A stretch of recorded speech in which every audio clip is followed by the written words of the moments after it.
Okay. There you go. Everybody good? Yes. Okay, wonderful. Okay. All right, there we go. Okay. All right. So today, we're going to give some attention to what I call the 1% principle of change from the perspective of a transformational certified life coach. The 1% principle of change. The 1% principle of change just simply suggests that if you change one thing about you, you can change everything about you. Changing that one thing will give you the momentum that is needed to embrace a new you, which gives me the opportunity to ask you a question. And it's a question that you will also, in summary, ask your clients. And that question is, could it be that things are the way they are for you because you are the way you are with you? That's a question that you would be asking your clients in summary. Could it be that things are the way they are for you because you are the way you are with you? Which simply suggests that it all starts with you and it all ends with you. I want to say that again. It all starts with you and it all ends with you. Even as it relates to building a team, it is said that when you build a team with the strength of the members as the priority. Even as that is the fact, you cannot lose sight of the fact that there is power in the one. There's power in the one. And the one is you. And so you are the one with the power. You are the one with the power. Why? Because as we just stated, it all starts with you and it all ends with you, even as it relates to building a team where it is said that there is strength in numbers.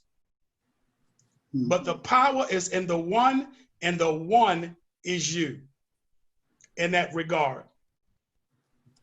So again, when we look at the 1% principle of change, what is it? The 1% principle of change, excuse me, someone's chiming in. The 1% principle of change just simply suggests that if you change one thing about you, you change everything about you. And where is the power again? The power is in the one, even in the midst of building a team. Now, as relates to the 1% principle of change, as it relates to that still in this lesson, you and I both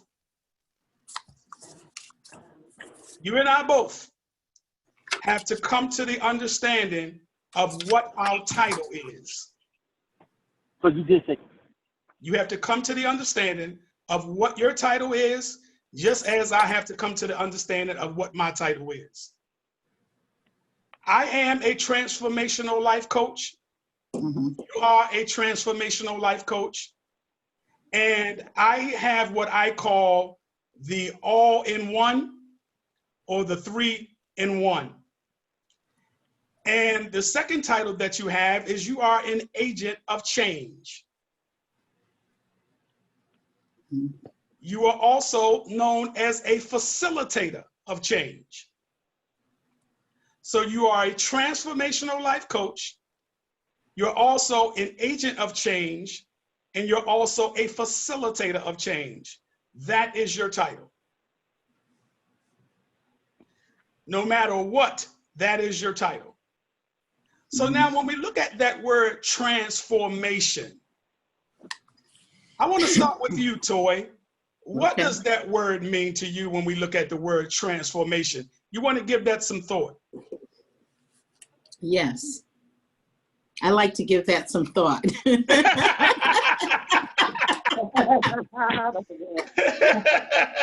I'm transforming over here.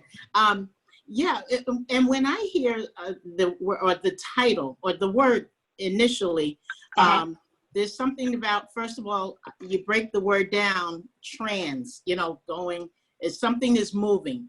Yes. It's moving in a direction. So if you're breaking down the word itself, it kind of, picking it apart. Trans means you're moving in a direction. And hopefully as a coach, I'm thinking, well, we want to be able to, when we're working with, a client or whomever, that you're trying to get them to move in a direction that will be beneficial, of course, them recognizing they need to do so. But then, of course, you know what I mean? So I'm just thinking, transforming from one state to another. So if you weren't doing so well, whatever, if it's in their career or life, or their life in general, and that's right. You're sort of, just getting them on that path to see some of the ways how they could change, and initiate some of that, and let them know you don't have to stay in this state. So when I think about transformation, we are moving from one place to another, and you come out in a whole nother light, so to speak. Absolutely. And so at the end of the day, it all involves changing to a different form. Changing to a different form, yeah. Yes, changing lanes, getting to the root of the problem or the situation, so that in return, I can initiate change, which is what we're talking about today. We're talking about the 1% principle of change. Thank you, Toy. I appreciate you.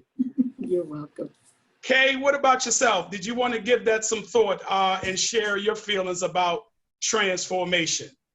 As you said, change is what comes to mind, but change in a sense, because change could go either negatively or positively. And being a life coach, the hope is to help an individual, including ourselves, change in a positive direction. So for me, I feel like you're going through a life cycle. Yes. So you're transforming whatever it is, whether it's career, personal, health, wellness.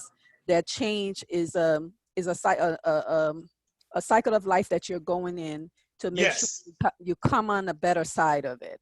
How about that? So when I think of transformation, that's how I see it, a changing for the betterment of you, but you look at it as you going through a life cycle to change for your betterment, and hoping that we can deliver successfully to the clients that we serve.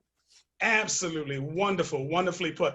Thank you, Kay. I appreciate you. You're welcome. Now that we have our title in its proper place, let's take a look at what we are not. Because we know what we are. Let's take a look at what we are not. And what you and I are not, or what you are not, is what I call the principle of change. You are not the principle of change. I am going to shout and I'm going to beg everybody in the lesson today. Do not get caught trying to change people. Yep. If you do, please give me a call and let me know how that works. They are the principle of change. Yep. The principle. You are the facilitator of change. Yes. That's what you are, the principle. I mean, that's what they are, the principle. You are the facilitator of change. And as the facilitator of change, catch this, y'all, as the facilitator of change, your responsibility is to give or to sell, I done lost that word off the tip of my tongue. Your responsibility is to, this has really, really lost me. I'm going to go forward. I'm going to go forward. So your responsibility as a transformational life coach is to give strategy, and to give strategy to the point where it gives meaning to the overall customer-client relationship. And meaning is in return is going to do just exactly what you said, Toy, and that is create direction. Create direction. So therefore, as you move to give meaning to the overall customer-client relationship, which in return gives the customer-client direction, as long as you are giving direction, you are also giving perspective. You're also giving perspective. And actually, that is the word that I was looking for that escaped me.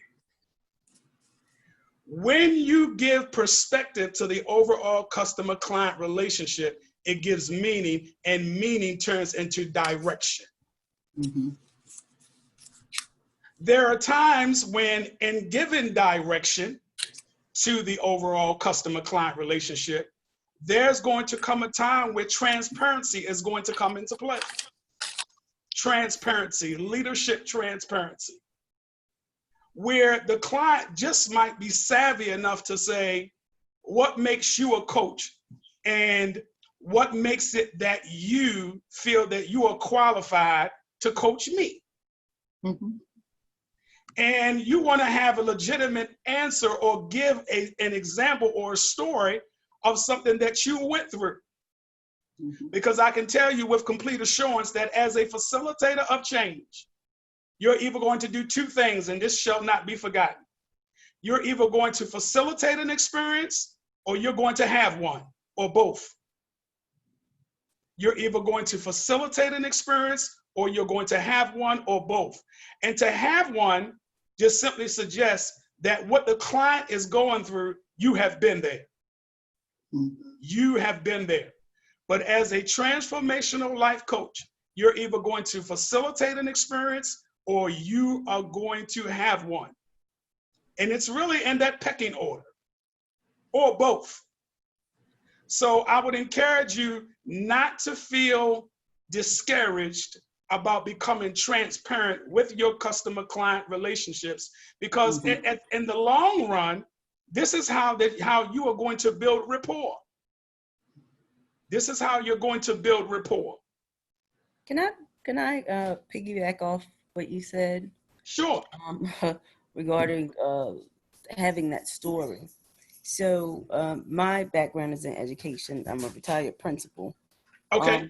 And in my career, I was working with another principal, and we were talking about the parents and our communication with the parents. Okay. And the idea was, when a parent comes in, everything that they, and so me being a coach, I decided once I left education, I was already coaching everybody anyway, so I just needed a way to monetize it. So let's just switch over. So it was, when a parent comes in and they have a story, you always have a story with them as well, or similar to the story, to help to build that bridge and build a relationship. So that's right. The story may not, maybe sometimes a made up story of some sort. I mean, but you still want to be able to relate to your client, such that they get the feeling that you are understanding what it is that they are experiencing, and Absolutely. it gives you the qualifications, so to speak, to be able to help support them through that, through their journey. So whatever their journey may be, you may not have a story that would specifically tie in to their journey, but have something in your toolkit of experiences that will allow you to connect with them on that level, to be able to assure them that you're able to help them. Yes, absolutely, absolutely. Because one of the best ways that you can connect with a customer-client relationship is by listening to them rather than assuming something that they either said or did not say.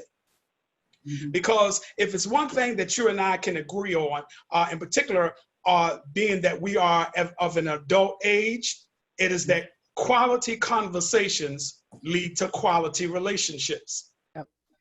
And so therefore, what I must do, even if I have not experienced what they experienced, I must put empathy before my conversation and not apathy. Empathy is going to, is another thing that will allow them to feel that they are connected to the right person. You will find as we move through the remaining of the night that it's far more better to coach from a place of being rather than seeing. A place of being. When you coach from a place of being, it allows you to coach through a person's potential rather than through their fears. If I got to coach from a place of seeing, I'm seeing that person, and at some point, I'm gonna enter into the judgment zone with that. And as a professional, I cannot go there. So when you're coaching, when I am coaching, it is far more better to coach from a place of potential rather than from a place of fear. Because most persons who come to you for either coaching or counseling, they're coming to you as a third option. Because in their mind, they may not even see a need for change, which is something that we're going to talk about a little later. They may be going through a phase in counseling that we call the pre-contemplation phase. Yeah. In that regard, where they don't even see a need for change. And even if they do see a need for change, they tend to shift the blame on somebody else. I ain't had nothing to do with it. They did it. I ain't had nothing to do with it. They did it. You know, and I can't help but to include, I have two daughters, and when they were younger, they had broke the handle on a brand new stove. And so I came in the house and I said, what happened to the handle on the stove? You know, you pull the oven down, the handle was broke. What happened to, and neither one of them would tell on each other. Neither one of them. Like twins. Yeah. Sound like my twin daughters. Yeah. Neither one of them would tell on each other. So I said, all right, you both are working right now. And they were about 15 or 16, and we had both of them one working at Wendy's and one working at Burger King. And so I said, all right, when they came to me and brought their checks to me, the cash, I took $40, $20 from both of them. And they have not forgotten that till this day. And they won't. And I was so reminded of what my grandfather used to say to me, because I grew up in the house with my grandparents. He said, it's a different story when you got to pay for it. It's a much different story when you got to pay for it, but they would not tell on each other. So I said, all right, considering that you got to come through me to get your money, I will be happy to take it off the top. And knowing full well that that wasn't going to pay for what they did to my stove, but they wouldn't tell on each other. So they shift the blame on the boogeyman, in other words. But they shift the blame on the boogeyman. But for the most part, when you are coaching, no matter what level of coaching that you are a part of, whether it's face-to-face or group coaching, you are always coaching from a place of being rather than seeing. And you'll see that as we move along the way. So having said all that we've discussed thus far, I'll bring us into what I call the 7 C's of successful life coaching. And these C's are the C's that you must operate on under fully, brilliantly, and completely, as they say. And the first one is clarity, the quality of being clear, specific, and particular. Believe me when I tell you, whether it's you or myself, we have to stay away from the assumption game. In particular, when people are paying you, you have to stay away from that.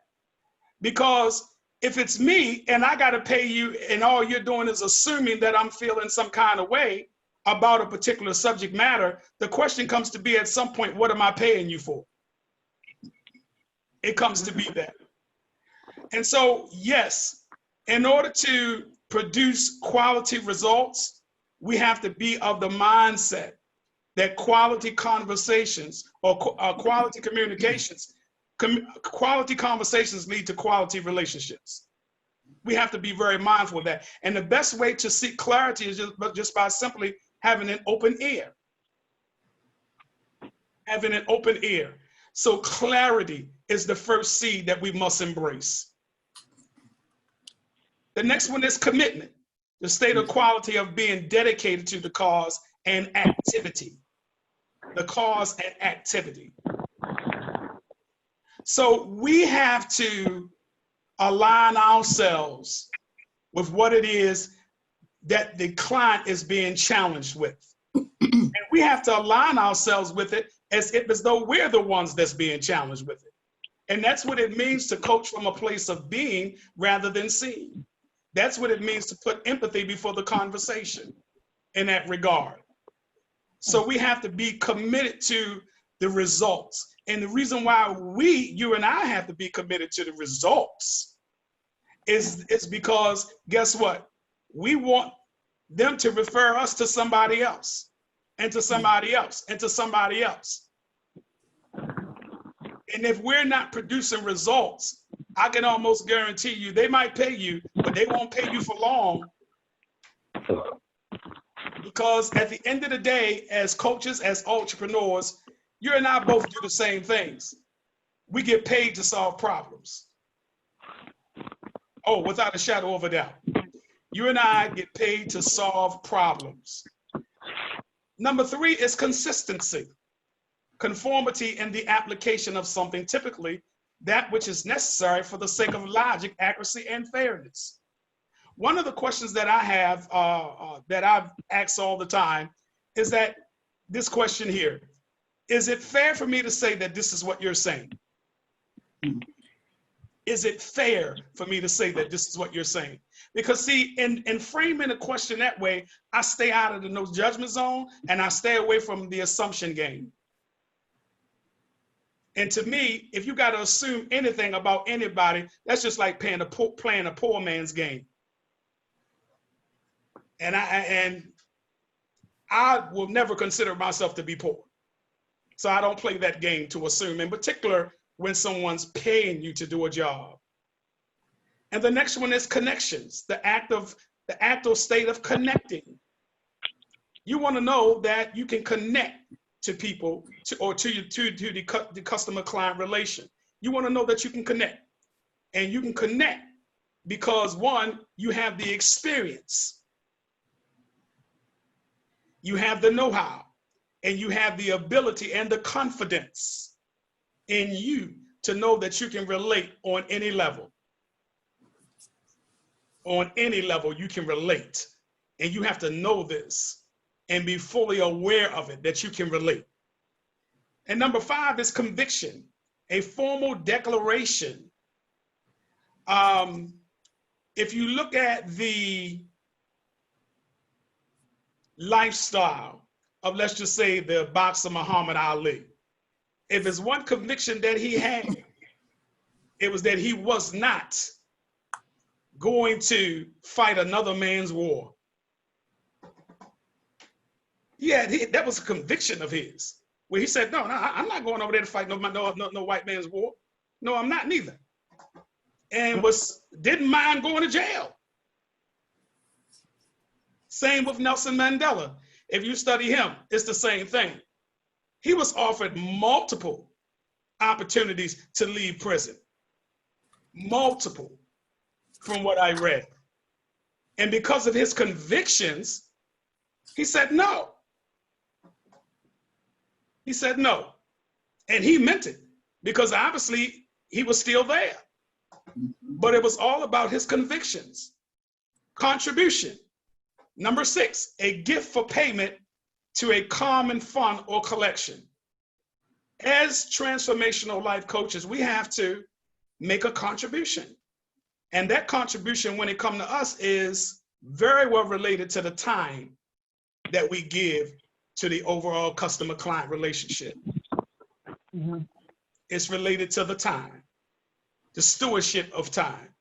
And I would ask you, and I'm going to beg again, do not get into the habit, please don't get into this habit of exchanging hours for dollars when it comes to contribution. As a professional, I would ask that you get paid up front. You get paid up front. You You charge 3 months, 6 months, or a year, but you get paid up front. Because if you don't get paid up front, the customer-client relationship will begin to lose its zeal. And what I mean when I say it will begin to lose its zeal, because if something comes up there, the first thing that the customer-client will say is, I can't pay you this week. But you can best believe, unless they're sick, if they pay you up front, oh, they're going to show up. Oh, you can best believe that. So I encourage you to keep it at the top of your thought process that as an entrepreneur, you are not in the business of exchanging hours for dollars. You are not in the business of doing that under no circumstances. Because if you have to exchange hours for dollars, it puts you in the mindset, or it gives you, well, yeah, it puts you in the, gives you the mindset rather, that you are babysitting when you should be practicing entrepreneurship, but you are babysitting. Because if they tell you that they can't pay you this month, you could have been over there coaching someone else that's willing to pay you $4. You could have been coaching someone else in that regard. So I encourage you once again, do not become a person who exchanges hours for dollars. Because what you're doing in that regard is managing someone else's time instead of facilitating your time. You are managing someone else's time.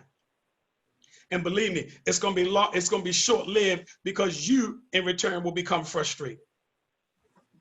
You will become frustrated. So competency, the ability to do something successfully or efficiently. The ability. You have to know that you know without a shadow of a doubt that it's all about your confidence and not somebody else's confidence. It's all about yours. It's your confidence that is needed. And when you bridge the gap between your confidence and somebody else's confidence, you come to the understanding, and one understanding only, and that is you are qualified to be where you are. You are qualified to be where you are. And if you feel that you are qualified to be where you are, nothing else matters. Nothing else matters if you declare that you are qualified to be where you are. You are qualified to make that six-figure income. As I said earlier, the power is in the one, and you got the power. You got the power. So the whole object of it all is to not just be about it, but act about it. Act about it. I have, this thing where I say, I don't have any competition. I'm my competition, just as I am my own worst critic. But there is no competition, because I believe that what I do, I'm assigned to do it. I'm assigned to do it. So I don't have to be told what to do as it relates to this. I'm a self-motivator, and that helps me in that regard. And I believe that as an entrepreneur, as a coach, you have to take on that same mindset, that you are a self-motivator in that regard. And your responsibility in it all is to solve problems. What problems are you going to solve today? Why? Because you and I both get paid to solve somebody's problem. And that is exactly how it goes. It doesn't go any other kind of way. It does go in the way that you solve somebody else's problem. And the more problems that you solve, the more people that you see, I can guarantee you, the more lucrative your business is going to be. The more lucrative your business is going to be. I've been saying it for years. The more people you see, the more lucrative the business is going to be. One of the things that have come to mind as it relates to me and some of the things that I do is that now I without question, am accepting people's invitations to join groups and things of that nature. And not only am I accepting those invitations, I am initiating the process, because none of us can get outside. None of us can get outside. We can't go outside. We on punishment. None of us can go outside. So in that light, you have to make yourself available. I have to make myself available, because the true definition of an entrepreneur, even as a coach, the true definition of an entrepreneur is the representation of an opportunity, and the best opportunity is availability. That's the true definition of an entrepreneur. The representation of an opportunity, and the best opportunity is availability. So the question will always come to be, are you available? The question will always come to be to me, am I available? Am I available? And for me, as well as it is for you, and I may be speaking for you, but in a very positive light, I'm always available to make some money. You ain't even got to ask me twice. You know what I'm saying? But at the same time, I want to know that, one, making the money does not put me in a position where I have to contradict the value that I bring to the table. The value, it's the value that you bring to the table. And so I would like to ask you to give some thought to what your package looks like as a coach, your package, your selling package. For an example, my selling package, I have titled Growth Mindset versus Fixed Mindset. And under that umbrella, under that title, Growth Mindset versus Fixed Mindset, I have a column of values that I bring to the table, and I have a price. I have a price for 3 months, I have a price for 6 months, and I got a price for 12 months. So give some thought and start putting together your package deal. What does that look like?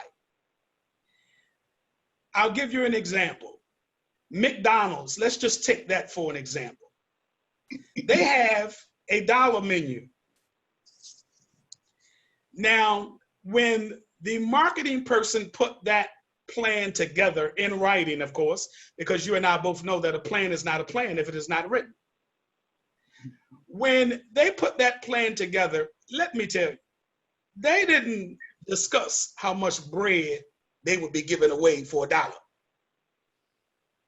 Their discussion was how many people gonna buy it. That's what their discussion was. I guarantee you that that's what their discussion was. How many people are going to buy, not how much bread they was losing for $1. So now McDonald's has this thing where you can go and you can buy a cheeseburger, a fry, and a soda for $5. So you got a full meal for $5. And they're not concerned about the number of pieces of bread that they have sold, because their thought process is this here. If I sell 10 to 15 dollar menu meals at $5, guess what? I done bought more than enough bread. Or I have purchased more than enough bread to go around at least 3 to 4 more months. I purchased enough bread. So their idea of packaging is packaging, yes, with value in mind, with supply and demand in mind, but at the same time, they're not losing anything by selling a dollar menu or offering a dollar menu. They're not losing anything. They say, oh no, if I get 25 people, 35 people to buy the same thing, I have made more than enough. That's exactly what they're saying. I have made more than enough if in fact I sell the same thing 20, 40, 50, 60 times. And as a result of it, McDonald's started it, and now a whole lot of restaurants are doing it. Well, we have $1 this, and we have $1 that, and we have $1 this, and we have $1 that. And right about now, with our economic situation being the way that it is, the way I view it, systems and things of that nature have to change. You have millions of people who are unemployed right now, who at some point, and you know this, Toy, at some point, they're going to have to redirect their career no matter what their age is, no matter what their ethnic setting or background is. They're going to have to redirect their career. Absolutely. And it doesn't matter whether they're 30, 25, 40, 15, or 18 or 20. It doesn't matter. It doesn't matter. They're going to have to redirect their career. And some of them, even at the age, perhaps, let's just say 55, may be venturing to go back to school because they don't have a choice in the matter. And if it's not that, they're going to have to become sold on the possibility of entrepreneurship. They're going to have to become sold on it because they don't have a choice. They don't have a choice in the matter. And when you don't have choices in the matter, then that makes it that you have to make it do what it do, as they say. You have to make it do what it do. And so while you're in the process of making it do what it do, guess what? You got to make some decisions. You got to make some decisions, and you got to make them long, good, and hard for both you. And if you have a young family, oh, you really got to make some decisions. You got to make them. You got to make them. And so at the end of the day, it is all about packaging and how you're packaging your services to people. It's all about packaging. You know, like I said, I titled my packages. So when I put packages out, growth mindset versus fixed mindset. A fixed mindset is a person that's really just stuck in the mud. They're stuck. They're stuck in the mud. They're stuck. But a growth mindset just simply says, I'm always in expansion mode, looking for the next best thing. I'm always in expansion mode. I'm looking for the next best thing. I am really, really, really trying to unplug the potential that's down on the inside of me. At whatever the cost, I got to do this in that light. One of the things that I also want to bring to your attention is the fact that coaching gives you the best opportunity to become an effective communicator. Effective communicator. As an entrepreneur, as a leader, as a coach, you must become an effective communicator. You can't be a successful coach, speaker, professional of no kind and not develop effective communication skills. Listening is a skill. It's a learned skill. Empathy is considered in the counseling realm to be a skill and a learned skill. But communication is vital. It is important. It is a priority to the longevity and the success of your company. So much so that I can tell you from experience that it is not what you say, it is how you say it. How you say a thing, right, can determine whether you walk away from the table, the business table that is, with $10,000 or nothing at all. Or nothing at all. The choice is yours at the end of the day. So becoming an effective communicator says that my coaching experience just doesn't say again? Babe? I think somebody have their. Okay. The coaching experience says that my experience just doesn't stop where it is.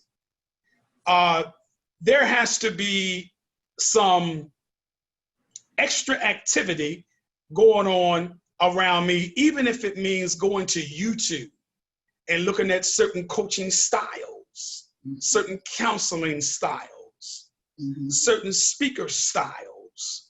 You have to commit yourself to the homework just as well as the success that you have coming through your hands.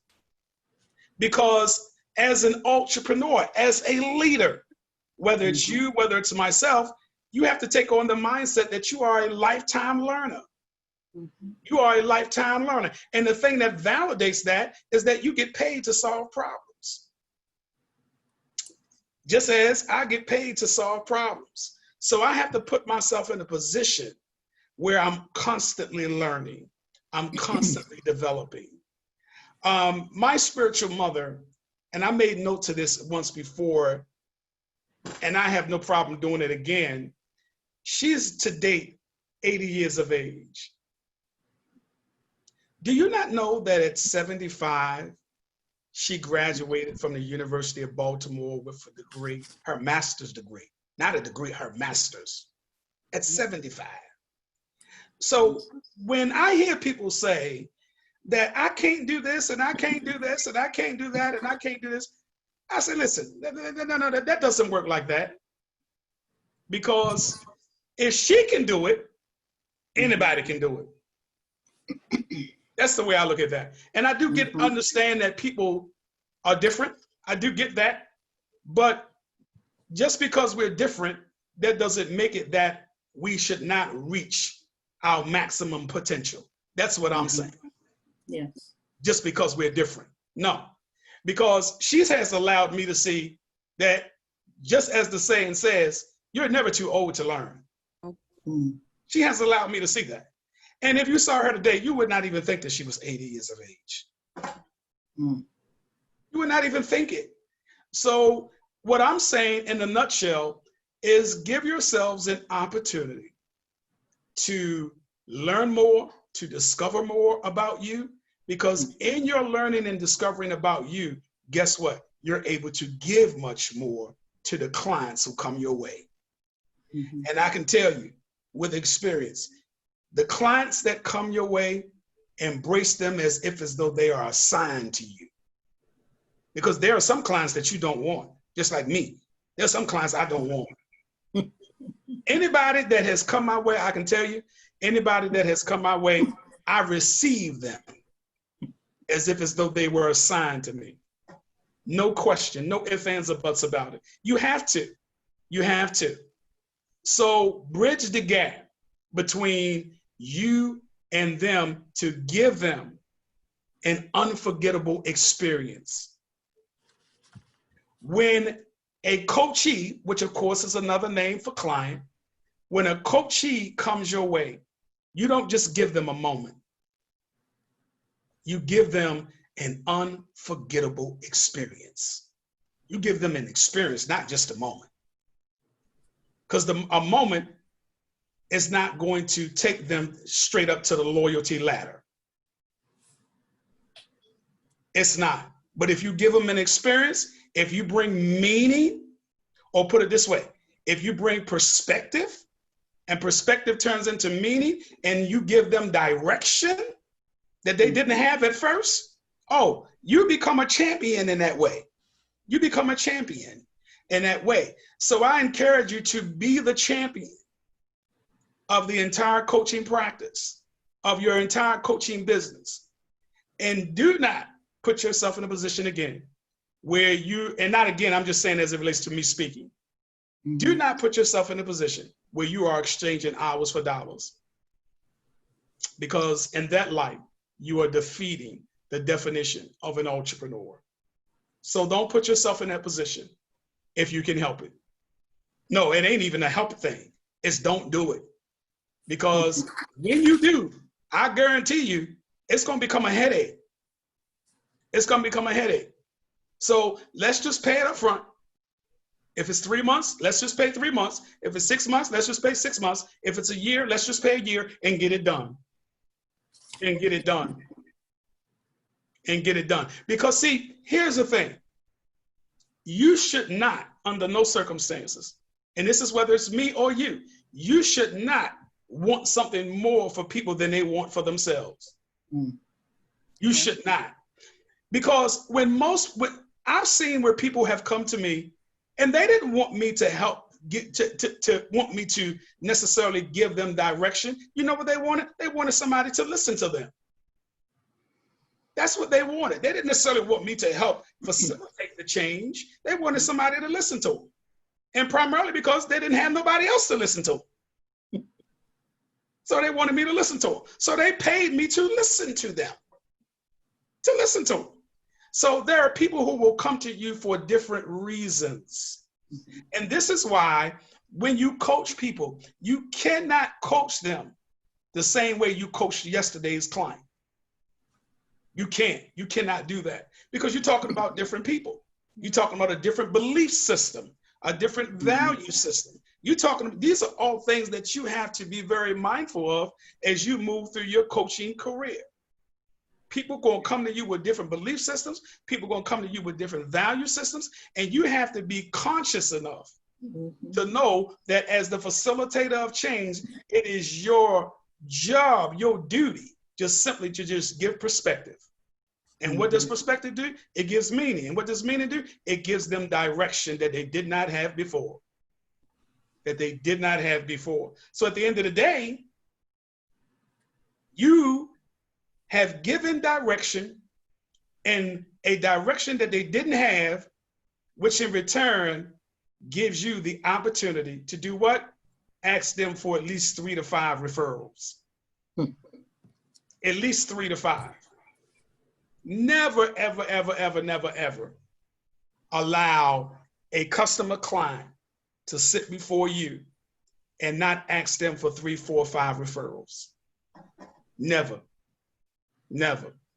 Because you see, one thing is for certain, everybody knows somebody who knows somebody. Everybody knows somebody who knows somebody. And so at the end of the day, asking for referrals, and you can't feel intimidated, because I've seen people that I've had a chance to coach or teach feel intimidated about asking for referrals. Why is that? It's something that I would ask. You know, why is it that you feel intimidated about asking for referrals? And yes, put a number on it, 3, 4, 5. I asked for 3. I asked for 3. Going and coming, I asked for 3. You know, especially when we're in, you know, the sequence of the coaching session where we're just simply discussing and the rapport has been built. And of course, I don't come out the gate and say, oh yeah, give me 3, you got 3 referrals, get 3 clients from me. I don't come out the gate and say that. No, you know, but as I continue to build rapport with the client, I, in return, I'm going to, without a shadow of a doubt, ask for at least 3. Ask for at least 3. In particular, if I'm giving results. Because the way that I would hang my hat with that is just by simply saying, I would like to offer them the same results that, you know, I've helped engineer for you. So they become your witness. Or as some would say, they become your witness protection. They become your witness protection in that regard, right? So at the end of the day, if it is due that they're going to, you know, become my banner, my marketing banner, then I want to, you know, have it to be that they are saying something that's worthwhile. I want them to invite me to the cookout where the people are. Because again, the more people you see as an entrepreneur, as a coach, the more lucrative the business is going to be. The more people you see, the more lucrative the business is going to be. That's how that works. It doesn't work any other kind of way in that regard, right? So the more people we see, the more lucrative the business is going to be. You have to remember that going and coming. You have to remember it. So as it stands right now, as I previously stated, we are isolated in such a way where we have to stay home. So I think that for all of us, it's our job as entrepreneurs is to find groups that we can become a part of. Find them. We got to find them. We got to look them up, you know, and because it's groups out there and a whole lot of them, especially on LinkedIn. I can tell you that right now, especially on LinkedIn. And then within your coaching practice, like on your website, find some tools that you can offer your client just on the merit of the visitation. Some tools, some links.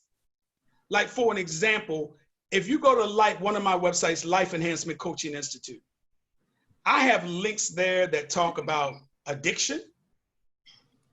I have links there that talk about conflict in the workplace. I have links there that talk about mental health. I have links there that talk about how to work around stress. And all of those things are on that website. And I can tell you right now that I get a week, and have been getting a week, at least 2 organizations that contact me through my website and to ask me if in fact that they will, can they share my information? At least that. And so what does that do? It opens up the door for relationships. That's what it does. It opens up the door for relationships. So put some things on your website that, one, when people look, they see some additional things. I can tell you it's a catch-21 with that. That will bring certain relationships to you. For an example, just yesterday, somebody contacted me yesterday after going on the website, Life Enhancement Coaching Institute. They contacted me yesterday and said, thank you for sharing the information that you have on your website about addictions, because I am now going through recovery and that information helped me. Now, I don't even know the person. I don't know the person, but because of what they saw, a relationship has been kindled or a relationship has been started because of what they saw. And I'm in a position where I can say, all right, where do we go from here? How can I help you? Which is what I have been saying to all those who have gone on that site to visit the site and to see the links that are there. So one of the ways in which you can tailor off or monetize your sales is by putting something else up there. Like for an example, Toy, you might want to put some links up there about HR if you haven't already. You know, put some information up there because people begin to see you not just as a coach, not just as a speaker, but they get to see the broader you as well, which works well for your brand. And the same with Kay. Kay, people, you know, will see that you're a counselor. They may see that you're a coach, but then there's something else that you may be able to add to that, to your website, that will give you the leverage that you need to be able to leverage. And this is key, to leverage the money, the time, the opportunity, and the relationship. As an entrepreneur, we have to bring the leveraging game to the table in order to monetize. And again, what do you leverage? You leverage money, time, opportunity, and relationships. You leverage those. Trust me when I tell you, you leverage them, and you leverage them good. And where relationships are concerned, I will tell you this. It's always, in particular with people in leadership, I can tell you that it's always good to go or appear in front of these people with something in your hand. And what I mean when I say that is that you have to understand that cultures are different. Cultures are different. With the Asian culture, I can tell you because I have a friend of mine who's Asian, and he tells me or have told me that when you go before them, they like for you to bring, even if it's nothing more than some flowers. And it's very traditional in that light. Yeah. Even if it's nothing more than some flowers. So to leverage the relationship, there are certain leaders, certain people who work with and through and around systems that you want to be a part of, and that you want to sit from their table of influence. If you want to sit from their table of influence, you have to bring something to the table. Even it could be a card or something like that. It could be a card. It could be, a gift card. It could be anything. They will, in return, embrace you for such. They will and they will give you their time if you do it that way. But if you just show up talking about gimme, oh no, that's not gonna work. I can tell you from experience that right there is a no-no. It's a no-no in that regard, right? So is there any questions before we step into the video moment of our time together? Any questions? Leroy, I have a question. It's Toy. Now, when we're talking about referrals and you're asking people, and if some are maybe reluctant, maybe they just work with you for the first time and they're like, well, I don't want to the plan is to get that client to come back. That's always helpful as well. Because like you said, you don't trade, dollars for this and that. It should be a package thing. It's the value of them coming to you for coaching, first of all. That's correct. And then, of course, whomever they might know or whatever, you can say, please refer me, and then you give them information. But there are times when, now what I do now, of course, at the beginning of all this, was really getting testimonials. And I've been doing that with my speaking on the speaking end. So because of the newness to coaching, it comes easy for me to just say, wait a minute, because maybe you're not being paid monetarily, but you say, wait, hold on, I need this, and I want this at a certain time. If I've spoken with you, however I've helped you or impacted you by our conversation, and we know money make conversations, you say it all the time, I'm saying, at the very least you can do is provide me a testimony or a reference of sort where I can include that on my website. I'm also part of a speakers bureau. I throw it up there with the date on it to keep current. And so, I don't know if a lot of people do that or they don't think that way, but I'm like, well, I can't just walk away with absolutely nothing because I've given you my time. That's correct. Absolutely. And that's my thought. And then the other thing I want to get to try what you said about adding some of the tools on my website, find a space, because since I talk so much about career development as a speaker, and then maybe I can just put, I have so many videos out there on YouTube, but I don't really have anything necessarily written down, like just maybe a sheet or something, a few tips.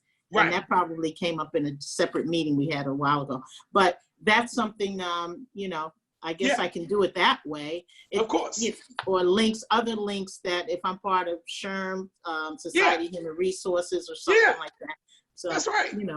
That's exactly right, Toy. I will tell you this, Toy, and for everybody else too.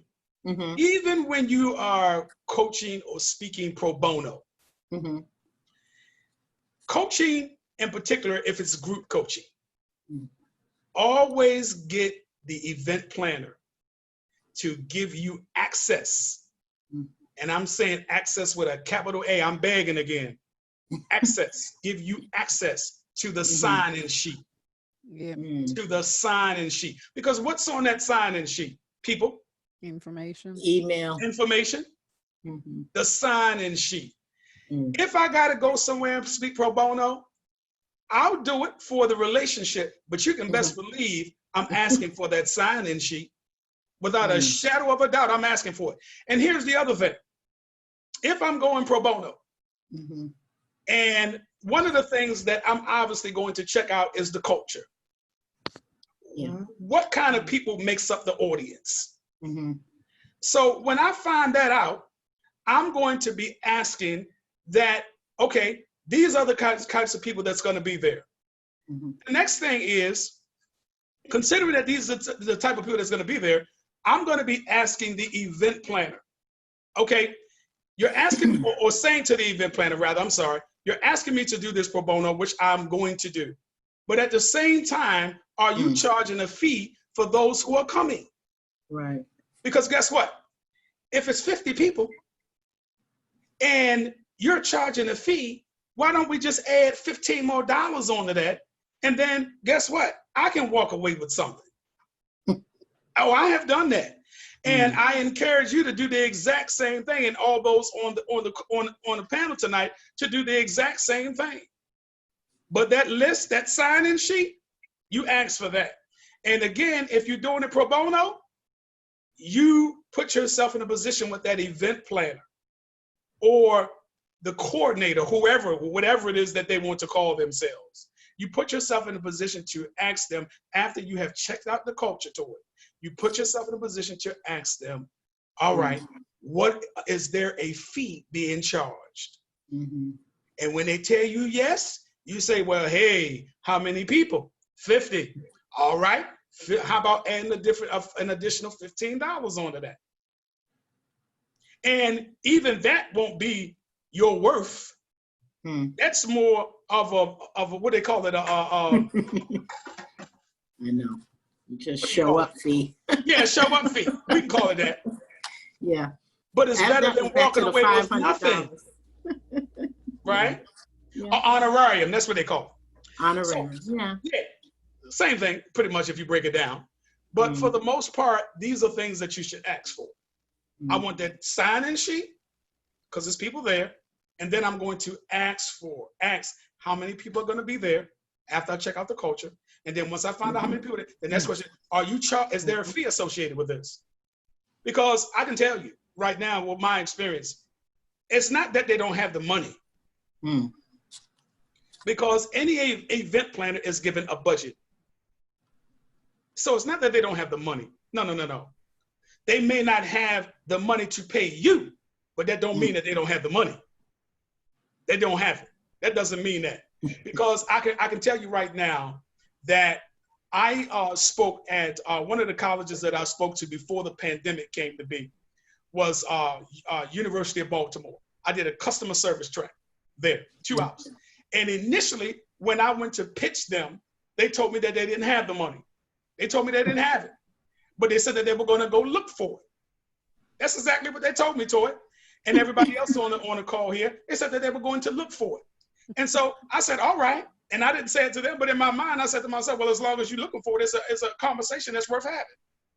As long as you're looking for it, it's a conversation that's worth having in that regard, right? That's what I said to myself. Do you not know, Toy, that 3 days later, they called me or emailed me rather and told me that they found the money?